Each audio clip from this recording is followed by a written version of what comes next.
Hey guys, welcome to this bonus video where we're going to go line by line over our Flask code. I'm going to go kind of quick here because a lot of this code is quick to understand.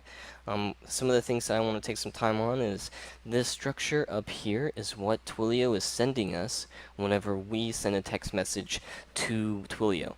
So you can see we have the from zip of the phone number, the from phone numbers, which I changed to a generic one.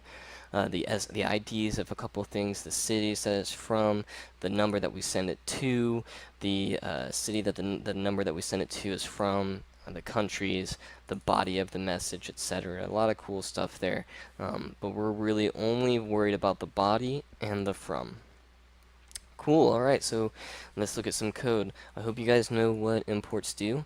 This is a basic conventional thing to do in Flask. Don't change this because Docker will fail if you do. Docker requires it to have the name of the file that it's ran under. However, you can specify specific names if you have multiple Flask names, but I wouldn't do that unless you know what you're doing. And then this function right here, this at line of code, I forget what it's called, but it's very advanced in Python. It's essentially saying when we call basic test on the local host, when we go localhost / basic test, we want to run this function right here, and that function is going to return this string. It's important to realize that Flask creates websites, and so you can create HTML tags and views and all this other crazy stuff with Flask, and then making the Python side of it dynamic. But really, I'm really just used to making it for APIs. I don't really like making websites with Flask. I just need it for whenever I want to pull something or make an API or, etc. Anyways, there's another basic test thing that we did. Here's where most of our code comes into play, and I'm really going to take some time to describe what's going on here. So if we go to the local host on port 80 and we append the path /SMS, we're looking for a post request. If it's a GET request, it's going to get denied. If it's a post request, we're going to run this function right here, def SMS, and it's going to create a response variable with a Twilio message .response constructor. You need to have this line of code because Twilio requires the response to have a certain JSON structure, and this basically does all the basic stuff for us. So the thing that we want to change though is the body, right? So we're going to pull the body. We're going to change. We're going to get it from the request.form body variable, which is right here, right? We're getting the message test because that's what I sent whenever I created that output.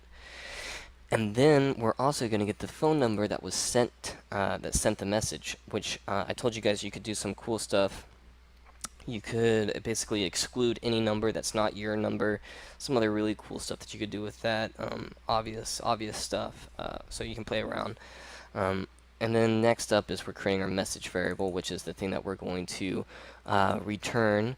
So we're going to get a message that we want to respond to the user using our sentiment analysis function that we created down here. Notice that we're passing the body that we pulled from the request form. So let's take a second to go over that text blob. All right, you guys. So the text blob is essentially a classifier, a machine learning classifier that uses the NLTK library. I'm not going to go over NLTK, I'm not going to go over text blob because I wouldn't do its justice and it would take way too long. There are entire books dedicated to this type of stuff.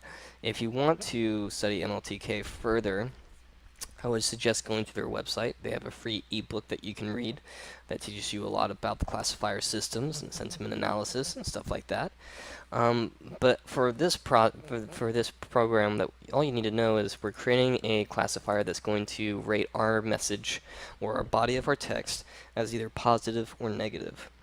And the way how it does this is it creates the probability of your message being positive. That means that we're going to get a we're going to get a value from 0 to 1. The higher, the more positive. So from a value from 0 to 1, that's going to be our probability of our message being classified as positive. And the way how we get that is we create another variable called sentiment, and from our text blob object that we just created, we're going to pull the sentiment dictionary out of it. And we're going to look at the polarity of that.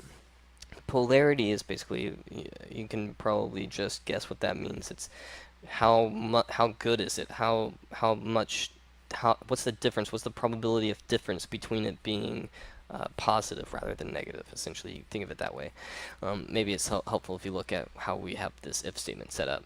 So if the sentiment polarity is above 0.6 or equal to 0.6, that means if there is a 60% chance or higher that our message is positive, using keywords, usually using keywords like I'm having a great day, I'm having a good day, I'm having a fantastic day. We want to set the message variable to, well, I'm glad you're having a good day.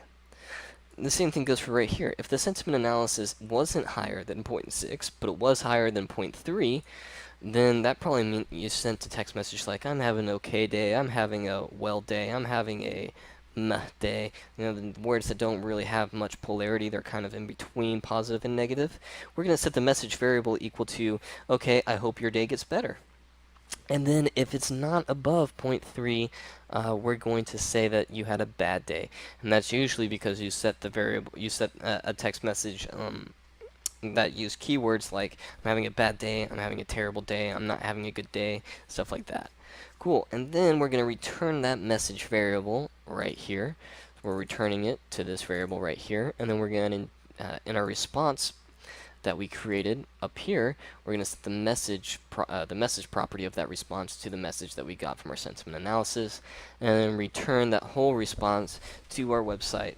That's essentially going to return a JSON structure that Twilio is going to pull and build a response text message from. So cool. I hope you guys enjoyed this project. I hope you guys really found it a lot of fun. In the next project, we're going to be building an Amazon texting service that's going to incorporate this as well as some other stuff. And then in the project after that, we're going to come back to this, make some changes, make it even cooler. Since we have all the basic stuff set up, like the virtual box and the EC2 instance and all that stuff, we can just hop right back in and pound out some really cool stuff, really cool projects with Alexa. I'm looking forward to it.